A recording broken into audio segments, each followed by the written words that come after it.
गुजरात के अंदर 2 फेज़ के अंदर 2 चरण के अंदर चुनाव होना था। उनमें से एक जो है 1 दिसंबर को हुआ, दूसरा चरण का वोटिंग आज हुआ। और आज जो है ना सिर्फ गुजरात के अंदर बल्कि कुर्नी विधानसभा जो कि बिहार के अंदर उपचुनाव होना था, वहाँ पर भी वोटिंग हुआ। और इन दोनों ही जगहों पर एएमएम ने अपना उम्मीदवार उतारा हुआ था। पहले हम बात करेंगे गुजरात की। गुजरात के अंदर जो है कुछ खास उम्मीदवार मैदान के अंदर थे, जैसे कि साबिर काबलीवाला साहब, जैसे कौशिका परमार जी। और उन सब के पीछे जो लोगों का जो एक हाथ था, लोगों का जो एक सपोर्ट था, वो एक ज़बरदस्त था। साबिर काबलीवाला साहब की जीत जो है वो यकीनी बताई जा रही है। हर जगह पर, हर लोकेशन से जो है उनको ही सपोर्ट किया गया, उनको ही वोट किया गया। और वो पहले भी जो है जीते हुए कैंडिडेट है, इसीलिए उनको तजर्बा भी है इस चीज़ का। इससे पहले कल जो है एमसीडी चुनाव हुआ था दिल्ली के अंदर, और वहाँ पर भी एमआईएम ने अच्छी खासी मेहनत की थी। और उसके बाद उसका जो रिजल्ट है वो 7 तारीख को आएगा। लेकिन कुर्नी विधानसभा जो बिहार के अंदर उपचुनाव हुआ है आज,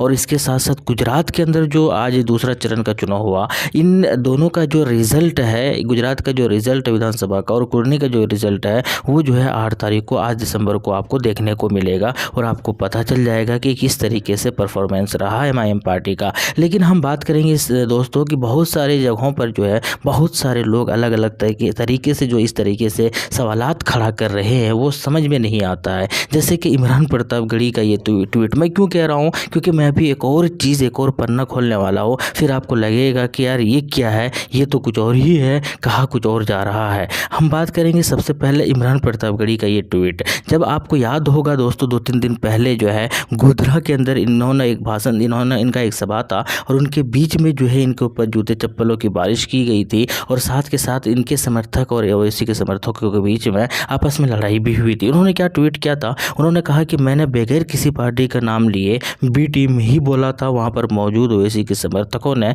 मेरे ऊपर जूते चप्पलों की बरसात कर दी। गोधरा की आवाम सब समझ रही है, मेरे ऊपर हुए जूते चप्पलों की बारिश का जवाब वोटों से दोगी, ये पब्लिक है, सब जानती है। हम आपको बता दें कि ये कांग्रेस को रिप्रेजेंट करते हैं, कांग्रेस को प्रतिनिधित्व करते हैं। अब हमको ये बताइए दोस्तों, सबसे पहली बात ये है कि कांग्रेस सही माने में मुसलमानों के अच्छे खासे चाहने वाले हैं, यानी कि कांग्रेस सही माने मुसलमानों के हमदर्द है। अगर मुसलमानों के हमदर्द है कांग्रेस, मैं 2 एग्जाम्पल देने वाला हूँ, और दोनों को आपको जवाब देना होगा। कमेंट सेक्शन में ज़रूर बताइएगा कि क्या मैंने गलत कहा और क्या सही है। मैं आपको सबसे पहले ये बता दूं कि झारखंड में कांग्रेस पार्टी ने 25 जिला अध्यक्षों की सूची जारी की है दोस्तों। कितने? 25 जिला झारखंड के अंदर, 25 जिला के अंदर जिला अध्यक्ष, ना के प्रदेश अध्यक्ष। प्रदेश अध्यक्ष अगर होता तो समझ में आता, या क्षेत्र वाइज अध्यक्ष होता तो भी समझ में आता। यहाँ पर बात हो रही है जिला अध्यक्ष की।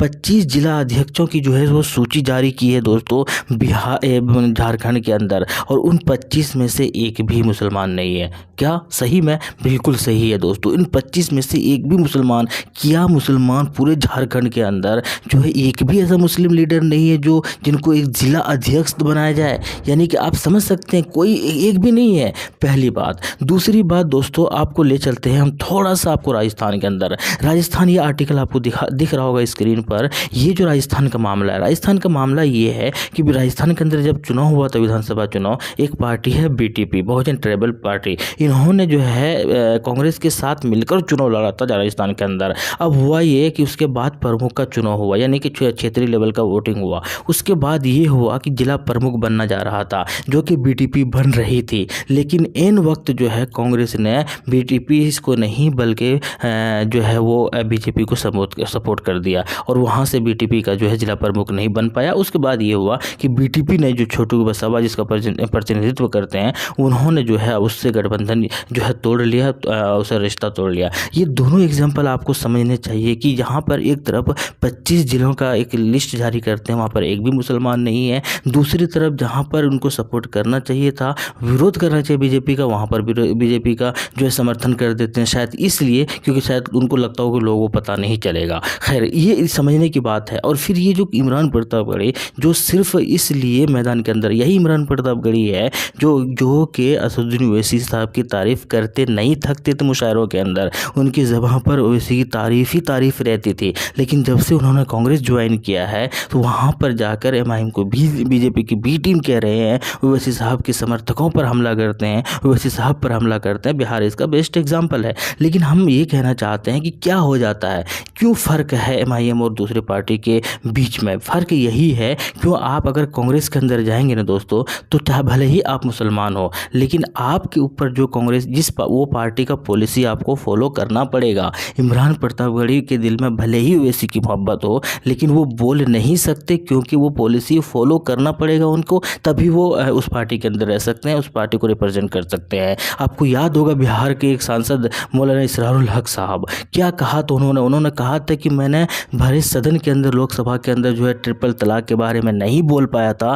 क्यों, आलिम आदमी होकर भी नहीं बोल पाए थे। क्यों नहीं बोल पाए थे? क्योंकि कांग्रेस की तरफ से उनको परमिशन नहीं मिला था, इसलिए वो नहीं बोल पाए थे। अब समझने की ज़रूरत है कि अगर आप किसी भी पार्टी से जुड़ते हैं, किसी भी पार्टी को फॉलो करते हैं, किसी पार्टी को रिप्रेजेंट करते हैं, उस पार्टी की पॉलिसी को आपको फॉलो करना ही पड़ता है। अगर AMM की पार्टी ऐसी है जहाँ पर जो है आपको यहाँ पर कोई रुकावट उस तरीके का कभी नहीं होगा, कभी भी इस्लाम के ऊपर या मुसलमानों के ऊपर बातें होगी तो ये खुलकर बोलेंगे, क्योंकि इनकी ऐसी कोई पॉलिसी होगी ही नहीं। इसीलिए समझने की ज़रूरत है दोस्तों, फिर भी इनके ऊपर उंगली उठाई जाती है, ये समझ से परे है। एक और मैं बात आपको कहना चाहता हूँ, जैसे कि गुजरात के अंदर लोगों को बहुत ज़्यादा पेट में दर्द हो रहा है कि क्यों लड़ रही है यहाँ पर। हम आपको बताते हैं, या आप ही हमको बताइए कि वहाँ पर टोटल 182 विधानसभा सीट है।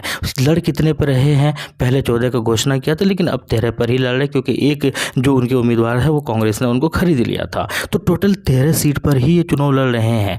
टोटल है कितना? 182। बाकी जो 169 सीट है वहाँ पर आप जीतिए, वहाँ पर आप बीजेपी को रोकिए, वहाँ पर आप सरकार बनाइए। 92 या 93 में ही आप बहुमत है, तो आप क्यों नहीं आसानी के साथ सरकार बना सकते? लेकिन वो नहीं दोस्तों, क्योंकि आपकी जो एक पॉलिटिक्स या सियासी ताकत है वो आपको क्या कहते हैं कि पनपने नहीं देना चाहती है, क्योंकि वो सिर्फ गुजरात की बात नहीं है, सिर्फ बिहार की बात नहीं है, पूरे हिंदुस्तान की बात है। आप उनके लिए सिर्फ एक वोट देने वाले बनो, ना कि दूसरों से वोट लेने वाले बनो। ऐसा कभी नहीं हो सकता। यही नहीं, ये पहली बार नहीं है दोस्तों, ऐसे इल्ज़ामात लगाते आएंगे और लगाते आए हुए हैं। लेकिन बहुत लोग थोड़ा से जो है ये भी कहते हैं कि ये चुनाव तो लड़ते हैं, बिहार में भी लड़ा, यूपी में भी लड़ा, बंगाल में भी लड़ा, जीत कहाँ रहे हैं। मैं आपको बता दूं दोस्तों, इतनी आसानी से अगर जीत होती तो बहुत जल्दी बहुत पार्टी बहुत कुछ कर चुका होता। इसमें टाइम लगता है, इसमें बेस बनाना पड़ता है, इसमें लगातार लड़ना पड़ता है। हम आपको बताते हैं बिहार के अंदर पहली बार जब चुनाव लड़े थे 5 सीटों पर, एक भी पर नहीं जीत पाए थे, लेकिन तो दोबारा लड़े तो वहाँ पर जीत हासिल हुई, क्योंकि उन्होंने बेस बनाया। इस तरीके से यूपी के अंदर भले ही एक भी सीट पर चुनाव नहीं जीता हो, लेकिन वहाँ पर क्या है कि कुछ मेहनत करके जो है एक बेस बनाया है, और ऐसे ही आने वाले वक्त में वो बेस काम आएगा, वो जो मेहनत है वो काम आएगा। इसी तरीके से वक्त लगता है, टाइम लगता है। अगर आपको लगता है कि हम सियासत के अंदर आ जाएंगे और लोग जो भीड़ हो रहा है वो सब आपको ही वोट देगा, तो आपकी गलतफहमी है। इसीलिए वक्त ज़रूर लगता है। आने वाले वक्त में जो है ये पार्टी ज़रूर रंग लाएगी, और रंग ला रही है दोस्तों। अब तो बहुत सारे लोगों की ज़बान पर भी है ये, बहुत सारे न्यूज़ मीडिया इसको फॉलो करती है, बहुत सारे लोग इसको कवर करते हैं। MIM की हर छोटी छोटी बड़ी बड़ी हरकत जो है उनको दिखाया जाता है, नेशनल टेलीविज़न पर भी और भी दूसरी जगहों पर। तो इससे आपको समझ में आ रहा है कि यही 5 साल पहले MIM का नाम नहीं लिया जाता था, MIM के बारे में नहीं बातें होती थी, और आज आपकी पार्टी या MIM की पार्टी या उस तरीके के लीडर्स नेताओं को जो है सर आँखों पर रखा जाता है। तो आप समझ सकते हैं ये मकबूलियत की ही निशानी है। आपका क्या कहना है कमेंट सेक्शन में बताइएगा। शुक्रिया, जय हिंद। और उम्मीद यही है कि 8 तारीख को गुजरात का एक अच्छा रिजल्ट, एक पॉजिटिव रिजल्ट आपको देखने को मिलेगा। कुछ सीटों पर 3 से 4 सीट जो है ज़रूर आपको देखने को मिलेगी। शुक्रिया, जय हिंद।